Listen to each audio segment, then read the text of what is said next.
preparatoria como una fase importante, la maneja secuencialmente, aunque explica él cómo se van dando eh, estas que no son tan secuenciales, sino son más bien recurrentes unas y otras. Y estamos ahorita en esta fase preparatoria. Partimos del hecho de que ya tenemos un proyecto de investigación, tanto en pedagogía, que ese fue el cierre del seminario anterior, que fue el producto del coloquio, lo mismo en el caso de psicología educativa, donde los estudiantes, las y los estudiantes lograron elaborar su proyecto de investigación, su protocolo. Y bueno, ¿qué fase sigue? Pues de acuerdo a la metodología cualitativa, dice, bueno, ya tenemos el proyecto, ahora pues hay que irnos al trabajo de, ¿no? Y una vez que ya empecemos a levantar datos, pues estaríamos avisorando la fase analítica y la fase informativa sería la fase final en la que se producen los informes de este trabajo y en este caso de la elaboración de la tesis. Pásanos a la siguiente, por favor, Juan José. Bueno, y tenemos el proyecto de investigación y nosotros siempre damos por hecho que una vez que tenemos el proyecto, pues ya nos podemos ir al campo a hacer la recolección de los datos. Y no, la verdad es que no es tan recomendable pensar las cosas así, porque la verdad es que hay un largo trecho, ¿no? Hay un vacío ahí, que ese vacío lo tenemos que trabajar para podernos ir al campo. Entonces, es en esta etapa donde nos advierten diversos autores cómo hay que trabajar una fase de planificación. Pásale a la siguiente. Me faltó hacerle movimientos ahí. A esta fase de planificación que es importante para antes de irnos al trabajo de campo. Y esta parte de planificación es con la que inicia este seminario y nos convida a que replanteemos, repensemos. Todavía estamos en la oportunidad de volver a hacer una revisión a eso que planteamos en ese documento para podernos ir al campo. Adelante, Juan José.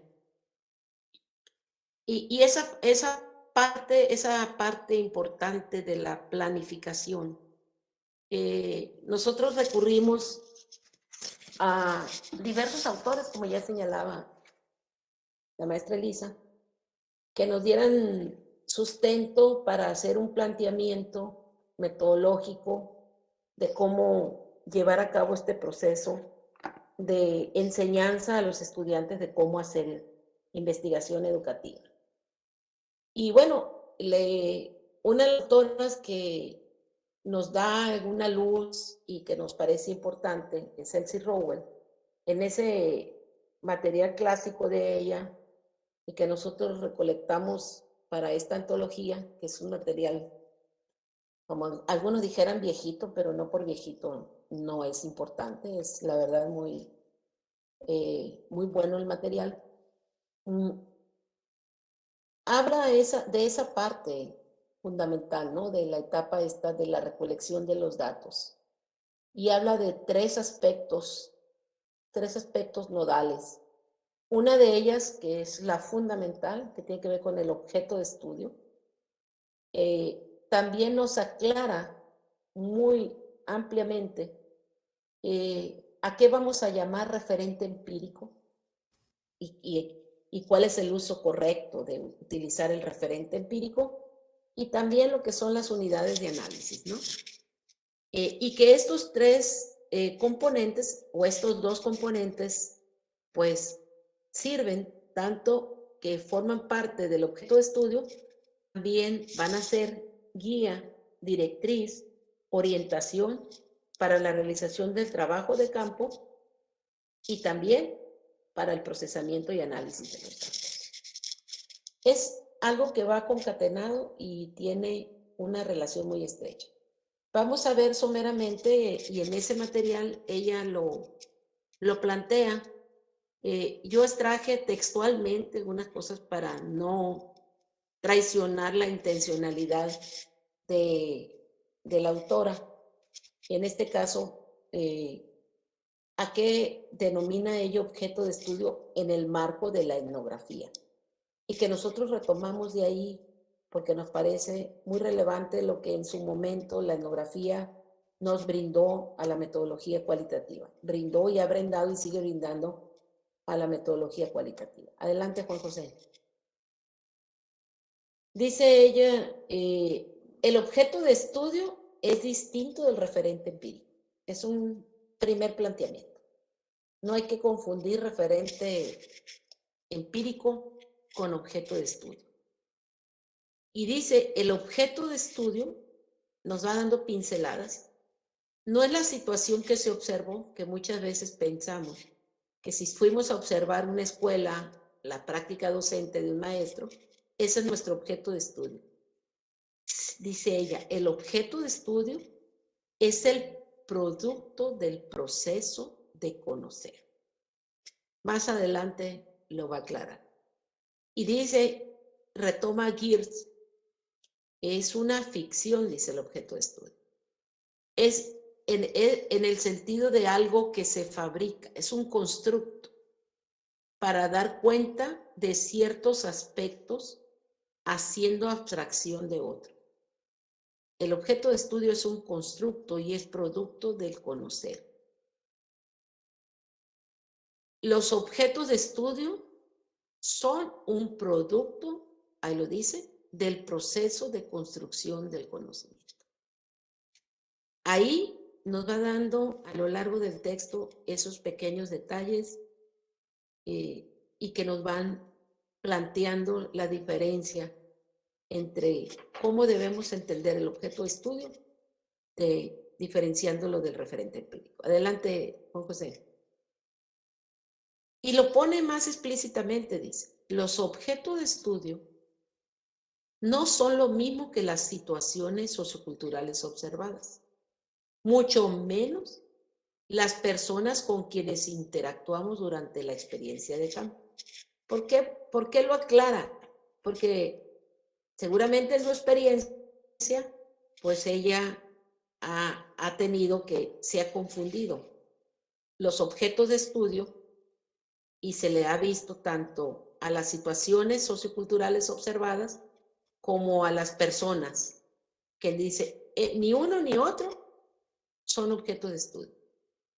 Dice, al comprender que el objeto de estudio no es la localidad en la que se trabaja, también evitamos convertir a las personas en objetos de investigación. Y ese es un planteamiento epistemológico que asume la etnografía desde el planteamiento de esta autora, ¿no? Adelante, Juan José. Y dice, más precisamente, hay cosas que hay en este texto que desentrañar. La definición del objeto de estudio corresponde a la perspectiva teórica. Tiene distinta forma según se distinga con significados, tipos, estructuras, sistemas o procesos. En eso ella es muy clara. Yo lo extraje ahí y le di un ordenamiento, porque es muy insistente ella en que el objeto de estudio tiene que ver con relaciones. No es algo tan simple, sino es algo más complejo. Y pregunta, dice, ¿cómo se definen las relaciones que constituyen el objeto que se intenta o logra construir? Y señala, las aproximaciones iniciales a lo que será concebido como objeto de estudio marcan pautas para los modos de recolección y de análisis, tanto para la etapa de recolección como para la etapa de análisis de datos. Entonces, cuando nosotros estamos definiendo nuestro objeto de estudio, construyendo nuestro objeto de estudio, tenemos que hacerlo siendo muy precisos, ya que desde ahí se marcan las pautas que nos van a permitir hacer la recolección de los datos y hacer el análisis de los datos posteriormente. Por eso dicen, concebir el objeto de estudio en términos de relaciones ayuda a repensar la manera de cabo de llevar el análisis y de organizar la descripción. O sea, no solamente el análisis, sino también cómo hacemos la parte del informe, de la investigación, de eso que va a consistir o que va a consistir el objeto de estudio. Y por ahí lo dice en una parte, yo los traje así, dice, para ella lo que es el objeto de estudio, dice, el objeto de estudio en la etnografía y en la investigación cualitativa,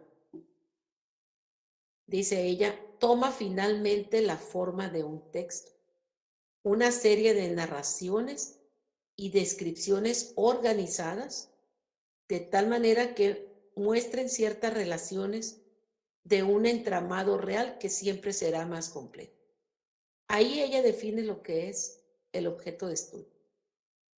Es el objeto de estudio finalmente, dice, toma finalmente la forma de un texto, una serie de narraciones y descripciones organizadas que muestran cierto tipo de relaciones de un entramado real que siempre dice será más complejo. Esa es para ella la definición del objeto de estudio. No es una construcción simple que hacemos inicialmente el objeto de estudio. Nos dice es parte de un proceso y el proceso nos remite a la parte final del proceso de la investigación. Adelante, Juan José. Y bueno, otro componente que esto lo van a retomar más adelante cuando se vea lo de la planificación. Estas tres referentes van a ser importantes. El referente empírico nosotros tenemos que enseñar a nuestros estudiantes. Acuérdense que en estas licenciaturas de pedagogía, de psicología, y las señalo así, de intervención educativa y de educación, nuestros estudiantes, todos y cada uno de ellos de esta licenciatura, deben tener un perfil profesional orientado hacia la investigación. No quiero decir que la licenciatura en educación primaria y en educación preescolar no lo tenga también, pero acá es prácticamente el docente o la docente egresado de la licenciatura en preescolar y primaria también puede incorporar y realizar.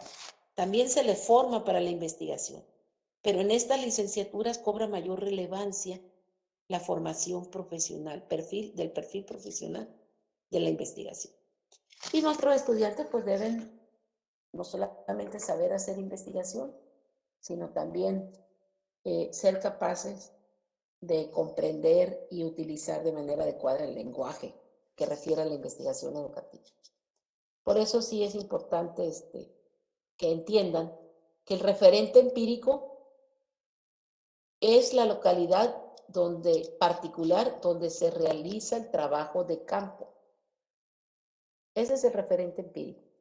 Es ahí donde vamos a hacer acopio de los referentes empíricos, en esa localidad, que es una escuela, un centro cultural o los ejemplos que nos ponía Claudia, ¿no? Lo que ahí se pudo observar es lo que provee la base documental para la investigación. Esos son los referentes empíricos, donde vamos a observar, donde vamos a interrogar a la realidad o a los sujetos. Ahí donde hacemos ese trabajo de campo, ahí está referentes empíricos. Y de esos nosotros hacemos acopio.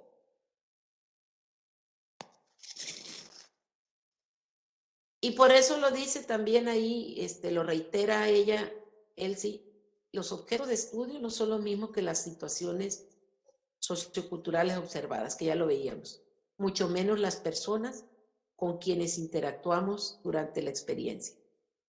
Eh, lo recalca y en la cita anterior, pues nos aclara lo que son los objetos de estudio. Adelante, Juan José. Y el otro concepto fundamental y que se va a retomar muy bien y que tenemos que nosotros enseñar a nuestros estudiantes a que entiendan cuáles son las unidades de análisis. En etnografía, la etnografía define lo que son las unidades de análisis. Pero en otro tipo de investigaciones, con otro enfoque o método, vamos a hablar de enfoques y métodos distintos a la etnografía, pues lo referente, las unidades de análisis se conciben de manera diferente y eso lo dice Elsie Rowan. Dice, en otro tipo de investigación, en otros tipos de investigación, diferente a la etnografía, la unidad de análisis, dice, es más clara porque se relaciona casi mecánicamente con procedimientos como la determinación de la muestra. La unidad en ese tipo de investigaciones, por ejemplo, dice, es la escuela. Si él se basa en una muestra de escuelas. Estamos hablando de investigaciones que no son etnográficas, ¿no? Ella lo señala, de la cual se obtienen datos pertinentes para esa unidad de análisis. Adelante. En ese tipo de investigaciones, dice él, si continúa, se caracteriza la escuela por su tipo, tamaño, número de alumnos, localidad. En cambio, si la unidad es el estudiante individual, la muestra será de estudiantes y se usarán categorías que ubiquen sus antecedentes y sus características. Ella está hablando ahí de otro tipo de investigaciones diferentes a la etnografía. En el estudio etnográfico, dice, y lo acentúa, esto es mucho más complejo. Hablar de unidades de análisis es más complejo que en otro, ya que puede haber muchas unidades de análisis que no siempre tienen una relación lineal con información de campo. Pueden ser más o menos fijas, por ejemplo. Ahí me faltó un acento. No sé qué me está pasando también con alguien que dijo que le grabo y no queda. Considerar la clase escolar como unidad, por ejemplo, dice, considerar la clase escolar como unidad que corresponde al registro de una secuencia delimitada por la materia, tema o actividad. Adelante.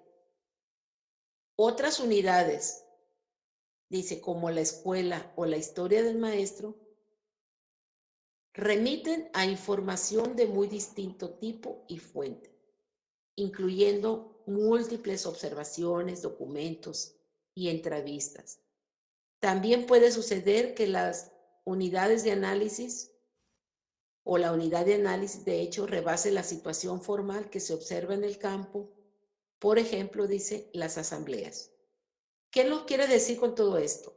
En el caso de la etnografía, nos encontramos con una mayor complejidad de situaciones observables y estas nos exigen, pues, a veces recuperar información de múltiples fuentes, no solamente la observación, la entrevista, el análisis de documentos. Entonces, las unidades de análisis no son tan fácilmente plasmarlas. Y más cuando ya estamos en el trabajo de campo y el trabajo de campo sorpresivamente nos presenta situaciones ni siquiera que teníamos previstas. Entonces, esto hay que tenerlo así como una referencia, lo que la autora nos va planteando, sobre todo para quienes pretenden hacer el trabajo etnográfico. que entiendan la complejidad de lo que significa hacer trabajo etnográfico atendiendo a estos planteamientos que hace Elsie Rowell, que no es tan simple la definición en este caso de las unidades de análisis. Adelante, José. ¿Cuál es la importancia entonces de las unidades de análisis? O sea, ¿por qué es importante revisar las unidades de análisis, volver a ellas ahorita en el proyecto y retomarlas para ese proceso de clasificación? Porque las unidades de análisis, fíjense muy bien, deben corresponder al objeto de estudio y a la escala de los fenómenos que se estudian. Aquí aparece ya otro concepto que yo no me voy a meter en él, que tiene que ver con el concepto de la escala, que también hace alusión a la etnografía y define pues a las escalas, pero en este momento no lo voy a abordar. Y pone el ejemplo Elsie. Dice, el análisis fino de tipo sociolingüístico, cuando se está haciendo una investigación de ese tipo, no es adecuado para conocer el contexto institucional o las consecuencias sociales de una negociación entre los sujetos. Por el contrario, una caracterización global de una clase no te permite hacer interpretaciones acerca de las inferencias y las apropiaciones de los sujetos. ¿Por qué tenemos que cuidar mucho cuando definimos nuestras unidades de análisis? Porque deben tener estrecha correspondencia con el objeto de estudio. Y más adelante hace esta acotación. Pensar en la unidad de análisis permite observar sistemáticamente la variación o identificar recurrencias o contrastes. Por eso es importante tener muy claro nuestras unidades de análisis, que nos va a permitir ver cuando hay una variación o cuando hay recurrencias o contrastes. Se puede mantener constante la escuela como contexto y analizar lo que sucede en diferentes hechos o temas. O a la inversa, mantener constante el tipo de hecho o tema y analizar lo que pasa en diferentes escuelas o con diferentes maestros. Esto nos está remitiendo a cómo cuando estamos analizando nuestro objeto de estudio o reanalizando nuestro objeto de estudio, cómo debemos concebir a las unidades de análisis para orientar muy bien este proceso, tanto de levantamiento de datos como de análisis de los datos. Por eso dice, no se permite utilizar unidades de análisis disímiles para mostrar la presencia o frecuencia de ciertos rasgos. Sería tanto, dice, como comparar centímetros en un caso con metros en otro, y es fácil caer en el error de los análisis cualitativos, que a veces suele suceder, ¿no? En investigaciones de ese tipo, cuando estamos queriendo comparar cosas que no son comparables, ¿no? Que ahí lo señala. Adelante. Tampoco es válido comparar, por ejemplo, y ahí es el ejemplo, el discurso docente en un caso, ¿no? Cuando estamos estudiando el discurso del docente con la práctica docente en otro. Cuando estamos estudiando en dos escuelas o en dos escenarios, pues no podemos comparar, mientras en uno el discurso docente, en otro la práctica docente, porque tienen que corresponder a las mismas unidades de análisis. Y dice, el discurso docente en un caso, con la práctica docente en otro caso, para inferir contrastes entre dos proyectos educativos. Eso, dice, no es posible. Y concluye, dice, si bien es importante tener en cuenta las unidades de análisis, gran parte de la interpretación etnográfica, ya está hablando de la etapa de interpretación, escapa a esta lógica. En la etnografía tomamos la experiencia en el campo como un todo.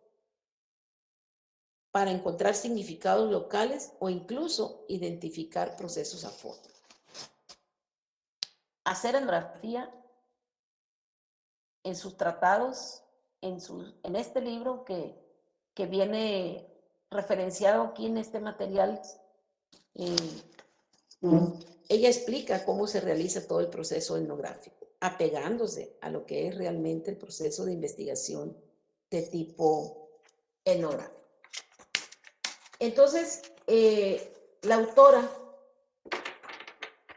en este pequeño apartado que nosotros encontramos en su texto, es la que nos remite cosas valiosas para nosotros retomarlas, ¿no?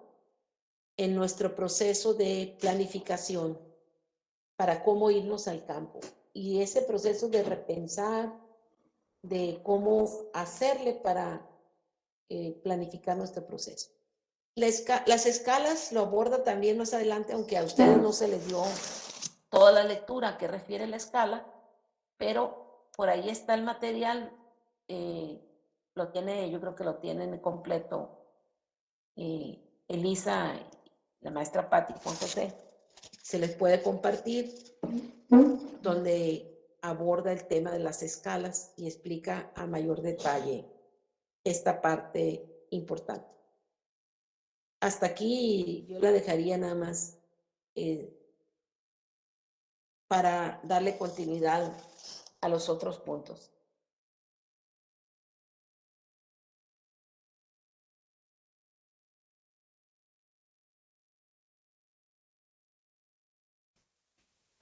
Muy bien, maestra. Estaríamos abordando aquí nada más una pregunta. Sigue el punto de las técnicas e instrumentos, donde vamos a estar abordando los elementos que hablan acerca de la observación y la entrevista, eso también derivado de la socialización y de la búsqueda y sobre todo la indagación de cómo estaban construidos los proyectos, hacia qué métodos, y nos enfocamos hacia esas dos técnicas, ¿no? Estos instrumentos de la observación y las entrevistas. Aquí estaremos iniciando con ese punto. Maestra Elda y maestro Víctor, ahorita como comentaban que había reunión a las 6, no sé si quieren que sea breve para presentar ese punto o si pudiera irme hasta las 6:10, por ejemplo, para terminar el punto. No hay problema, somos pocas personas las que vamos a acudir a las 6. Así que adelante, no hay problema. Gracias. Y luego se está grabando, se la vamos a compartir. Ok, gracias.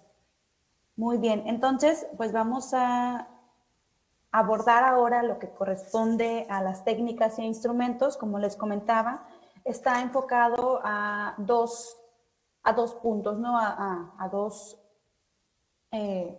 aspectos para analizar, que corresponde a observación y entrevista.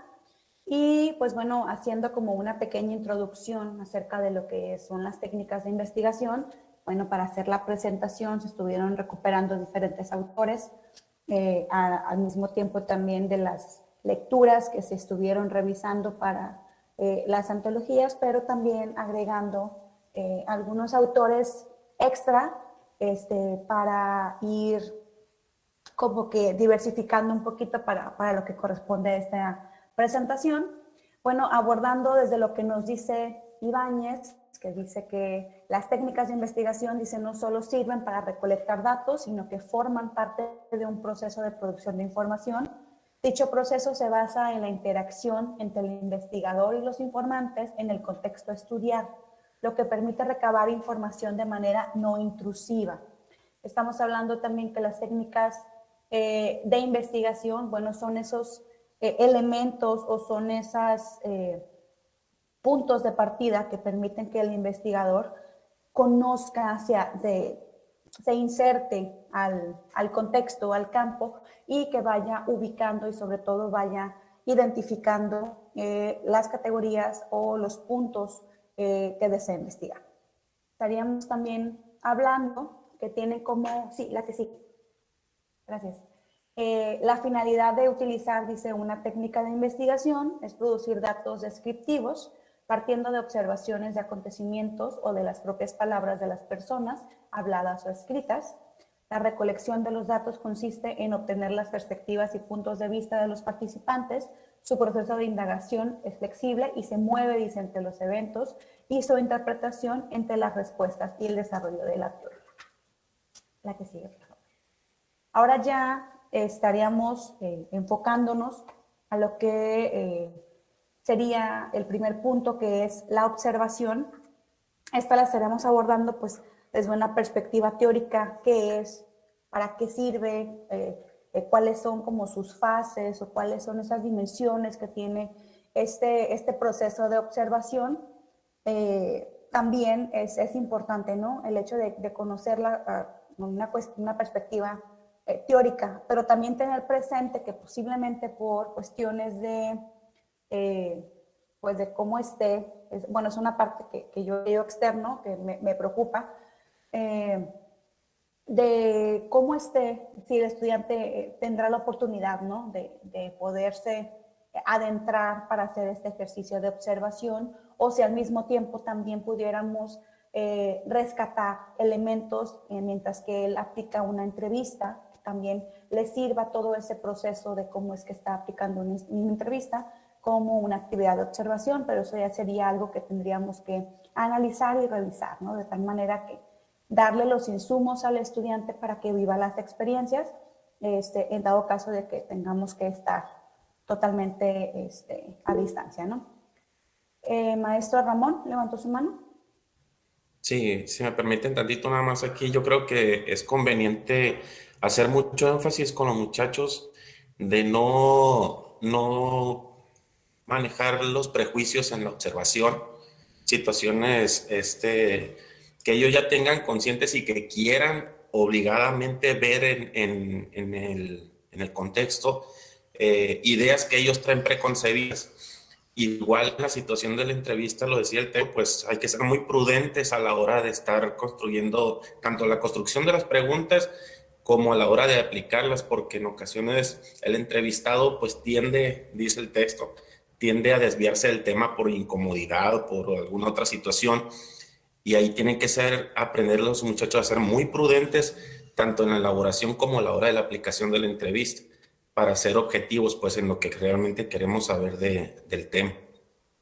Sí, de hecho ese es uno de los elementos que también vamos a estar revisando aquí en el seminario, de cómo lograr que el estudiante no caiga en ese aspecto, ¿no?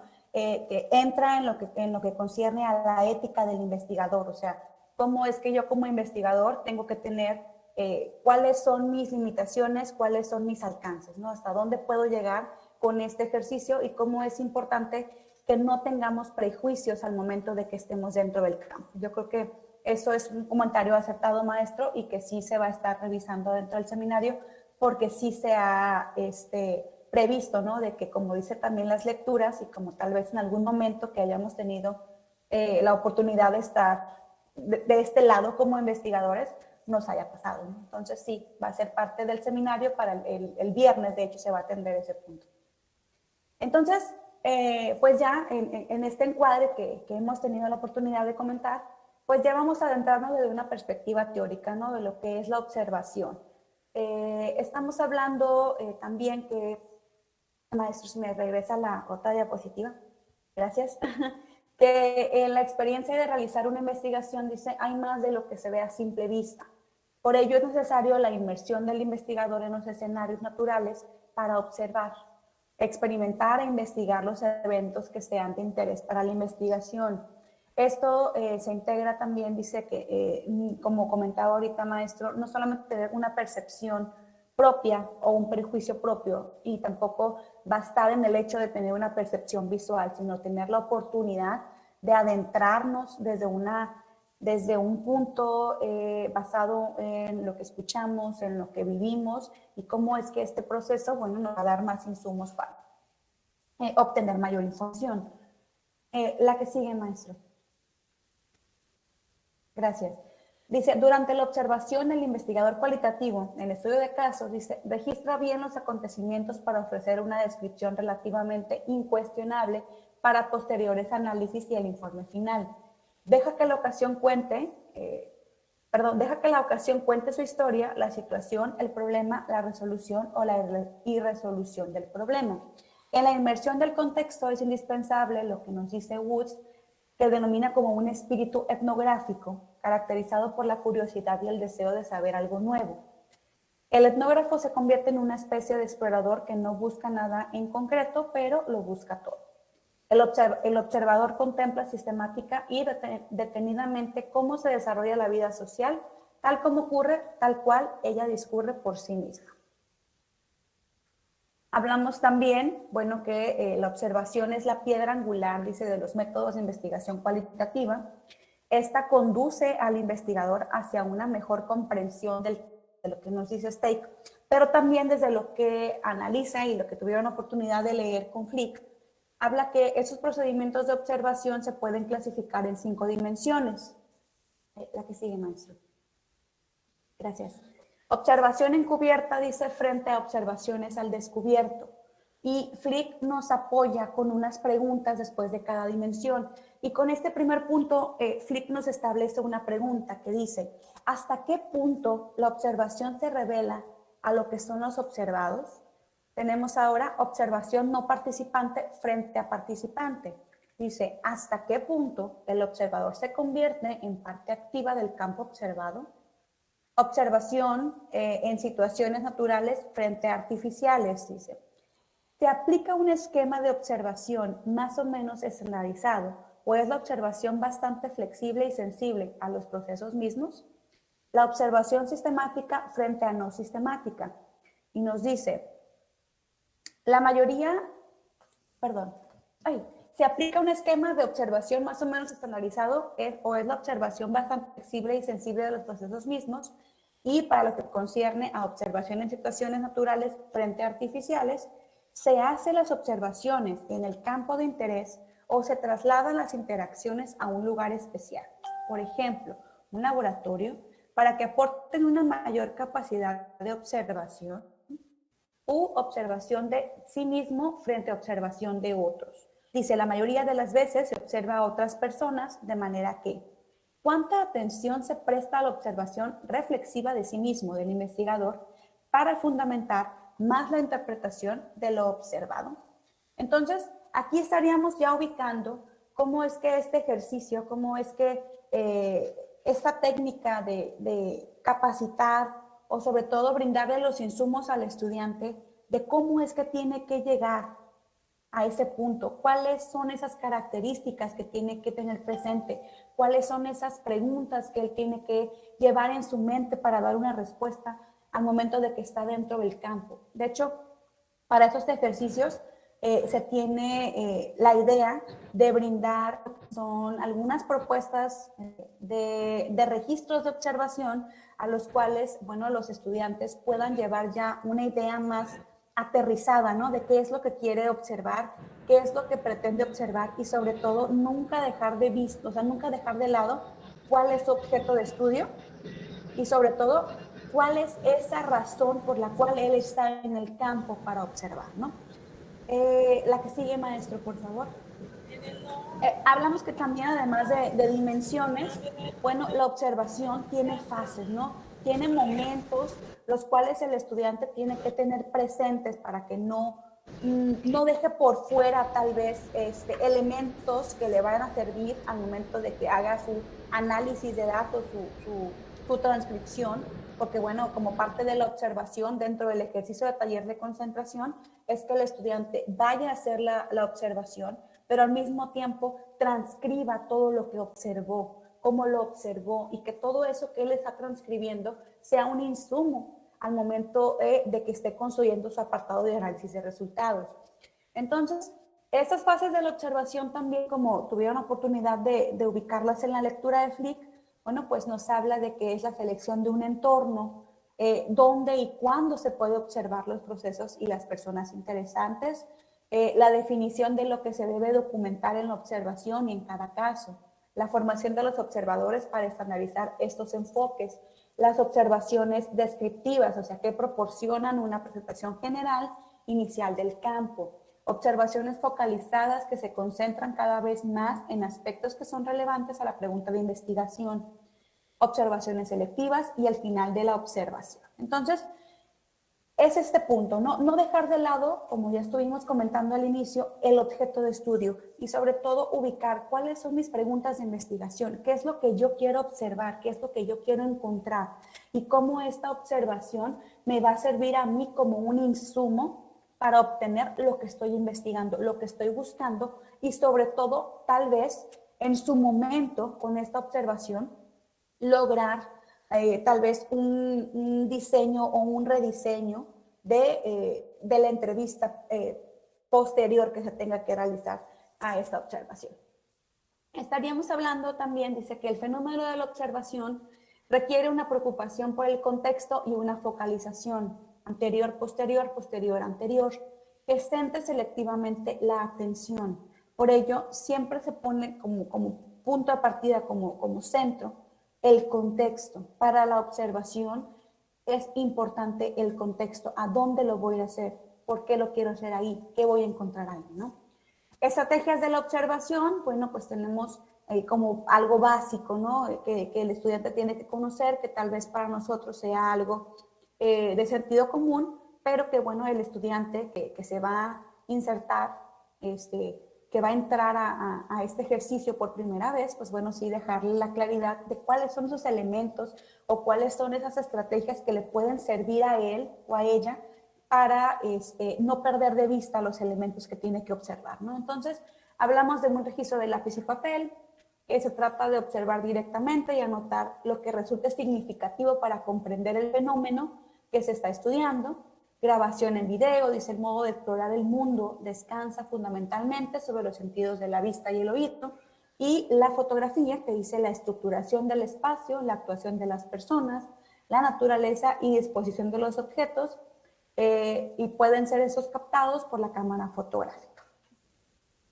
Seguiríamos ya cómo sería este registro, ¿no? Cómo es que tenemos que apoyar al estudiante, cómo es que tenemos que explicarle al estudiante que además de esas estrategias que tiene que tener a la mano para poder realizar ese ejercicio, bueno, el registro ampliado de la observación, qué es lo que tiene que llevar, ¿no? Estaremos hablando de 5 momentos, estaremos hablando de lo que es la identificación, la descripción, la inscripción, la interpretación, codificación, categorización, temas y mapas conceptuales y nota analítica, ¿no? Que eso ya más adelante lo vamos a estar viendo en el seminario, ya un poco más desglosado cuando estemos en el punto de análisis, ¿no? De esos análisis de datos cualitativos que se van a estar recuperando por medio de este ejercicio de observación. Hasta aquí, no sé si haya algún comentario o vamos bien. Creo que sí vamos a terminar en tiempo y forma para que puedan salirse a la otra capacitación, pero sí me gustaría escuchar si tienen alguna duda o algún comentario antes de entrar a esta parte de la entrevista. Maestra, yo quisiera saber si la información que está en sus diapositivas viene en la antología del seminario, en los materiales del Drive. Sí viene gran parte que se rescata de lo que concierne a Flick, pero la presentación la vamos a estar subiendo también a la carpeta Drive para que ustedes tengan oportunidad de tenerla y al mismo tiempo voy a subirles el libro completo de Stake y voy a subirles el libro completo de Flick por si quieren ustedes consultar algo extra, porque en la antología solo vienen los apartados que atienden a los contenidos, ¿no? En caso de que ustedes quisieran revisar algún otro aspecto o algún otro punto, estaría también subiéndolo a la carpeta Drive para que lo tengan. Muy bien, gracias. Por nada. Muy bien, entonces pues vamos a entrar a lo que concierne al tema de la entrevista.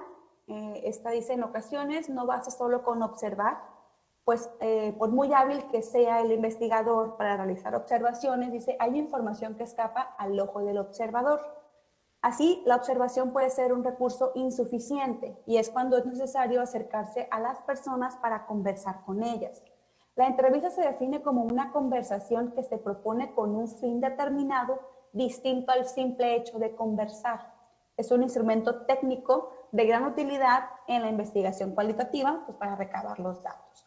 Estamos hablando que como parte de todo lo analizado y revisado, pues hemos identificado que la entrevista pues puede convertirse, también atendiendo los aspectos del contexto que tenemos ahorita, que la entrevista, como se puede realizar en un espacio vía Meet, no tendría tan problema el estudiante de adoptar este instrumento, trabajarlo. De hecho, en taller de concentración también se atiende el aspecto de cómo se diseña una entrevista, que el estudiante diseñe su propia entrevista, tenga la oportunidad de aplicarla y al mismo tiempo hacer la transcripción. Por ende, por cuestiones de tiempo, también se recomienda, como les comentábamos al inicio, que bueno, no sean entrevistas de 10, 12 personas que estén haciendo con las que estén haciendo el trabajo, sino simplemente tener la oportunidad, ¿no? de tener información, 2, 4, 5 entrevistas que le sirvan al estudiante, ¿no? Sabemos que una entrevista, cuando transcribimos ya una entrevista, pues nos da un insumo en el cual a veces hasta nos da información que no estábamos preguntando realmente, pero que la persona entrevistada nos brinda esa información, ¿no? Entonces, siguiendo con el punto, dice, el diálogo con participantes se convierte en una fuente de información muy importante. Dice, a través de las entrevistas se puede dar un paso adelante a la observación. Eso supone una ventaja positiva, ya que permite complementar la información registrada durante las observaciones. Mediante la entrevista es posible recabar información a la que no se puede acceder mediante la observación pura. Puede ser el caso de actividades que por una u otra razón no puedan observarse directamente. Y por otra parte, bueno, la entrevista permite compartir, contrastar y comparar información obtenida por otras fuentes o para corroborar inferencias producidas durante las observaciones. Ojo, también es importante que cuando vayamos a permitir ya dar el acceso a que el estudiante realice una entrevista, como estuvimos comentando al inicio, pues bueno, tenga entendido, o sea, cuáles esos límites que tiene que tener, ¿no? O sea, hasta dónde puede llegar como investigador también al momento de aplicar una entrevista. La entrevista, dice, es muy ventajosa principalmente en los estudios descriptivos y en las fases de exploración, así como para diseñar instrumentos de recolección de datos. La entrevista en la investigación cualitativa, independientemente del modelo que se decida emplear, dice, se caracteriza por los siguientes elementos. Tiene como propósito obtener información en relación con un tema determinado y tiene tipos de entrevista. Estamos hablando que es la entrevista estructurada o enfocada. Esta, pues bueno, sus preguntas se fijan de antemano con un determinado orden, contienen un conjunto de categorías u opciones para que el sujeto elija. Se aplica de forma rígida a los sujetos del estudio. Tiene la ventaja de la sistematización, que puede llegar en algún momento a facilitar al estudiante la clasificación y análisis, y tiene también pues una alta objetividad y confiabilidad porque es una pregunta concreta, pero se puede considerar como una desventaja el hecho de que no tiene flexibilidad o no puedes hacer una adaptación, por ello dice la falta de adaptación al sujeto que se entrevista y una menor profundidad en el análisis. Está la entrevista semiestructurada, que bueno, se considera una de las más aplicadas, de las más seleccionadas, porque tiene un grado mayor de flexibilidad que las estructuradas. Esto porque parten de preguntas planeadas que pueden ajustarse a los entrevistados. Y una de las características que tiene es que como ventaja puede adaptarse, ¿no?, a los sujetos con enormes posibilidades para motivar al interlocutor, aclarar términos, identificar ambigüedades y reducir formalismos. Y las no estructuradas pues son las más informales, ¿no?, más flexibles y se planean de manera tal que pueden adaptarse a los sujetos y a las condiciones. El sujeto tiene la libertad de ir más allá de las preguntas y puede desviarse del plan original, pero tiene una desventaja que puede presentar lagunas de la información necesaria en lo que corresponde corresponde a la investigación. Se considera que las entrevistas semiestructuradas pues, son las que ofrecen un grado de flexibilidad aceptable a la vez que mantienen la suficiente uniformidad para alcanzar interpretaciones acordes, bueno, con los propósitos del estudio, ¿no? Estamos también revisando que, bueno, puede servir para dirigir la mirada hacia otros aspectos que ignoramos o a poner más atención a detalles que no hemos tomado en cuenta, pero que para los participantes son de suma relevancia. Es entendida como una conversación controlada por el arte de saber formular preguntas y de saber escuchar las respuestas. Steg la denomina como el cauce principal para llegar a las realidades múltiples. Como ocurre en la recogida de datos de observación, el entrevistador necesita tener un plan previo bien detallado y debe llegar con una lista corta de preguntas orientadas a los temas. Posiblemente le facilite una copia a quien vaya a entrevistar. Eso teniendo presente que ese guión de entrevista que tiene que llevar el estudiante, pues tiene que atender, ¿no?, a su objeto de estudio, a sus preguntas de investigación, a sus categorías, que no se salga de lo que quiere buscar o de lo que está investigando, ¿no? Ese sería como uno de los puntos que tenemos que dejarles claros a los estudiantes. Tu guión tiene que estar basado en lo que es tu objeto de estudio, o sea, tú que estás investigando, y eso es lo que tiene que representarse en tu guión de la entrevista. Dice, el investigador propicia el encuentro con un plan más o menos elaborado sobre los temas a tratar. Ese guión esquemático es flexible, no define ni el contenido ni la forma, ni el orden de las preguntas, y se es abierto a cualquier otro tema imprevisto que pueda surgir durante la entrevista. La que sigue, por favor. Hablamos como de una característica, ¿no? Una característica desde lo que nos dice Díaz que tiene que tener un entrevistador, pues tiene que ser competente, tiene que tener amplio conocimiento del tema que trata la entrevista, organizado, que defina metas para la entrevista y puntualiza los pasos para lograrlas, que sea claro, que plantee preguntas claras, fáciles y cortas, que sea gentil, que permite que los entrevistados expresen sus ideas y respeta su ritmo en pensamiento, sensible, escucha con atención, dice el mensaje emocional de lo que dice el entrevistado, como lo que dice y anota también lo que omite. Y que sea abierto de los temas tratados en la entrevista, identifica y ahonda en lo que nos resulta importante al entrevistado. Entonces también es importante dejarle claro que los juicios de valor y los prejuicios también los tiene que dejar de lado y que sobre todo tiene que ser su papel como entrevistador es escuchar lo que el sujeto, la persona, nos esté brindando en la información concerniente a lo que le estamos preguntando. Y por último, estamos hablando ya de lo que sería la planificación de la entrevista, ¿no? Los momentos que tiene que tener esa planificación de la entrevista, los cuales pues vamos a estar viviendo en seminario de tesis 2 para que en taller de concentración el estudiante pueda ir al campo, al igual que en seminario de titulación, ¿no? Estamos hablando que es una fase de reflexión individual, definición de la noción explorar, caracterización del sujeto epistémico y concreto, áreas de exploración, la formación continua, la formación profesional, un ejemplo, supuestos de investigación, reflexión sobre el interrogatorio clínico crítico, primera etapa, familiarización con el sujeto, segunda etapa, prueba piloto del guión de entrevista. En segundo momento, estaría hablando ya de la realización de la entrevista, entrando en el aspecto de la transcripción, el análisis y valoración de las respuestas y la interpretación. Y en un tercer momento, bueno, estar desde el tema del proceso, cómo es que vamos a transcribir, cómo es que vamos a analizar el contenido, cómo es que dentro de este contenido, bueno, tenemos que hacer la codificación correspondiente a lo que nos están dando esa transcripción de las entrevistas, tal vez ubicar que, por ejemplo, si ya te diste cuenta que, ese es un caso extremo, que te diste cuenta que tal vez la entrevista no te está dando el insumo correspondiente, pues tengas la oportunidad de reformular tu guión en caso de que sea necesario. Llegar a ubicar cuál es la debilidad del interrogatorio, las preguntas que tienes, para con ello ya lograr una conclusión y lograr hacer ya lo que corresponde a la codificación y a lo que corresponde también a la triangulación de los datos para lograr la construcción de tu apartado de análisis de resultados.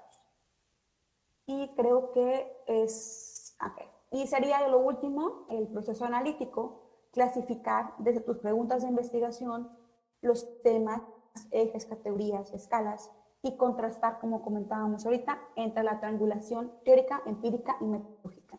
Cómo es que las preguntas de investigación, el marco teórico y ahora todo lo que estamos codificando, lo que estamos analizando, lo que estuvimos recogiendo o recolectando, como dicen los autores, recolectando en este proceso de resultados, lo triangulamos y es que podemos ir construyendo nuestro apartado de resultados, el cual bueno, será considerado como el capítulo 4 de los lineamientos que se van a estar estableciendo para la tesis de licenciatura.